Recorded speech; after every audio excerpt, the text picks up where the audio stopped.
বন্ধুরা আজ তোমাদের সাথে শেয়ার করব সজনে ডাঁটা দিয়ে কুমড়ো আলুর তরকারি। আর এই রেসিপিটা একদম নিরামিষ আজকে তোমাদের সাথে বানিয়ে দেখাবো।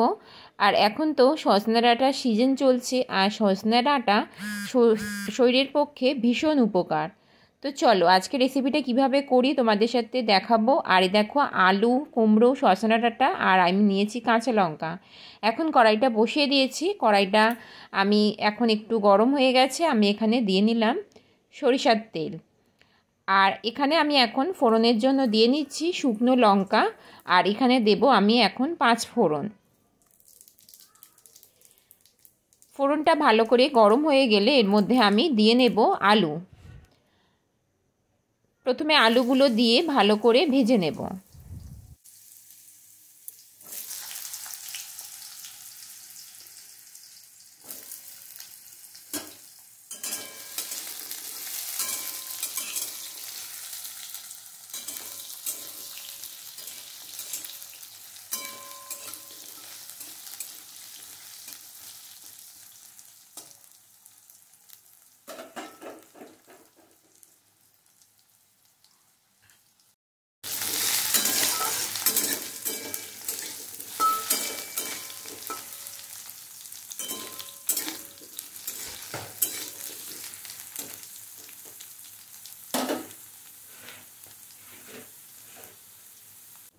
আলুটা অনেকক্ষণ ভাজা হয়ে গেছে, এখন আমি সজনা ডাঁটাগুলো দিয়ে নিলাম। সজনা ডাঁটাটা এখন আমি ভালো করে ভেজে নেব।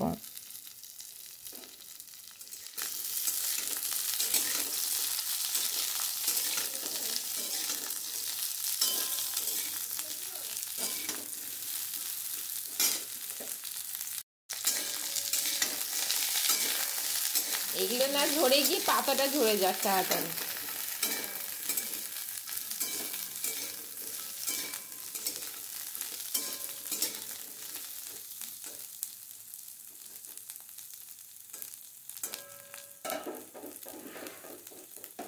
কয়েক মিনিট আলু সজনা ডাঁটা ভাজার পরে আমি এখন যে কুমড়োটা কেটে রেখেছিলাম, কুমড়োটা আমি সবার লাস্টে দিলাম, কারণ কুমড়ো খুব তাড়াতাড়ি ঘেটে যায় কম সময়ের মধ্যে। তো সেই জন্য কুমড়োটা আমি লাস্টে দিয়ে এখন একটু নাড়াচাড়া করে নিচ্ছি। ভালো করে এই 3টে সবজি একসাথে একটু ভেজে নেব। বন্ধুরা আমি একসাথেই 3টে সবজি ভেজে নিচ্ছি, তোমরা চাইলে ভেজে ভেজে তুলে রাখতে পারো ডাঁটাটা বা আলুটা।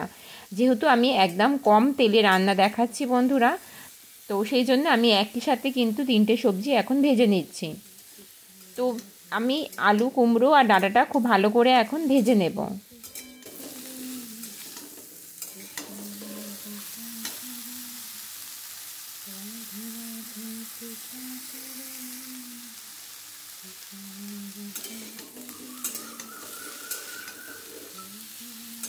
আমি যে কাঁচা লঙ্কা নিয়েছিলাম, কাঁচা লঙ্কাগুলো এখন একটু ভেঙে ভেঙে দিচ্ছি। তোমরা চাইলে এটা কেটে দিতে পারো, আমি ওই কেটে দেওয়া আর ভেঙে দেওয়া একই ব্যাপার। তো আমি যাই হোক কাঁচা লঙ্কাটা দিয়ে নিলাম। কাঁচা লঙ্কাটা দিয়ে আমি আবারও একটু নাড়াচাড়া করে নিচ্ছি।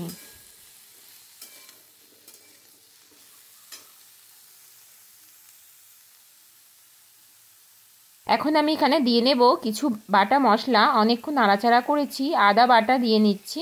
শুধুমাত্র বাটা মশলার মধ্যে আদা বাটাই দিলাম পরিমাণ মতন। আদা দিয়ে একটু ভালো করে নাড়াচাড়া করে নেব।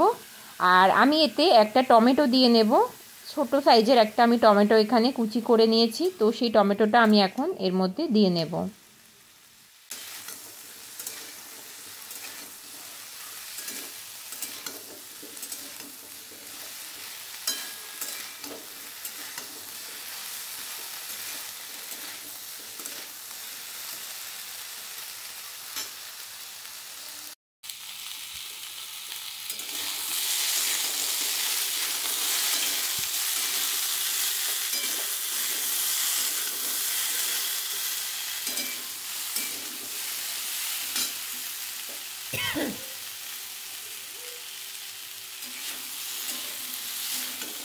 টমেটো দিয়ে কিছুক্ষণ নাড়াচাড়া করেছি। এখন আমি পরিমাণ মতো হলুদ, পরিমাণ মতো জিরে গুঁড়ো আর স্বাদ মতো লবণ দিয়ে নেব। তো সমস্ত মশলা দিয়ে আমি ভালো করে মশলাটা কষিয়ে নেব সবজিটার সাথে। খুবই অল্প মশলা দিয়ে অল্প তেল দিয়ে আমি সজনা ডাঁটার একটা দুর্দান্ত রেসিপি শেয়ার করছি।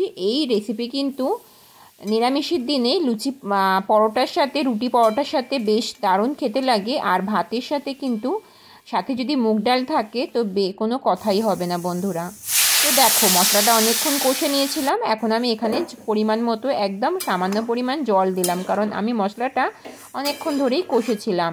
তো জলের পরিমাণটা একেবারে কম দিলাম, কারণ আলুটা আমার আর কুমড়োটা বেশ ভালো মতোই একটুখানি সেদ্ধ হয়েই গেছে। তো এখন আমি একটা ঢাকনা দিয়ে এটা ঢাকা দিয়ে দেব। তো আমি কিছুক্ষণ পরে ফিরে আসছি। তো দেখো অনেকক্ষণ পরে ফিরে এসেছি, জলটা তো অনেকটাই কমে গেছে। তো এখন আমি এখানে একটু স্বাদ ব্যালেন্সের জন্য সামান্য একটু মিষ্টি দেব। তো মিষ্টির জায়গায় দেখতেই পেলে আমি একটু বাতাসা দিয়ে নিলাম, আর কিছুক্ষণ এভাবে একটু নাড়াচাড়া করে জলটা একেবারে শুকিয়ে নেব। তো জলটা শুকিয়ে নিয়ে আমি বন্ধু একদম রেসিপিটা নামিয়ে নেব। রেসিপিটা বেশ আমার হয়ে গেছে, একদম রেডি। তো চলো এটা পাত্রে সার্ভ করে নিয়ে ফিরে আসছি। এতক্ষণ ধরে তোমরা আমার সাথে আছো, তোমাদেরকে অসংখ্য ধন্যবাদ। এভাবেই আমার পাশে থেকো, সাথে থেকো বন্ধুরা। আর নতুন বন্ধুরা আমার চ্যানেলটিকে সাবস্ক্রাইব করে অবশ্যই আমাকে সাপোর্ট করো। তো দেখো রেসিপিটা একদম রেডি, আমি একটা প্লেটে সার্ভ করে নিচ্ছি, অনেক গরম আছে। আজকের রেসিপি তোমাদের কেমন লাগলো কমেন্ট করে জানাতে কেউ ভুলবে না। কুমড়ো আলু সজনা ডাঁটা দিয়ে রেসিপিটা ভালো লাগলে আমার ছোট চ্যানেলের পাশে থেকে যেও। আজকের মতো বিদায় নিচ্ছি বন্ধুরা, তোমরা সকলে ভালো থেকো, সুস্থ থেকো। তোমাদের সাথে দেখা হবে নেক্সট ভিডিওতে। টাটা।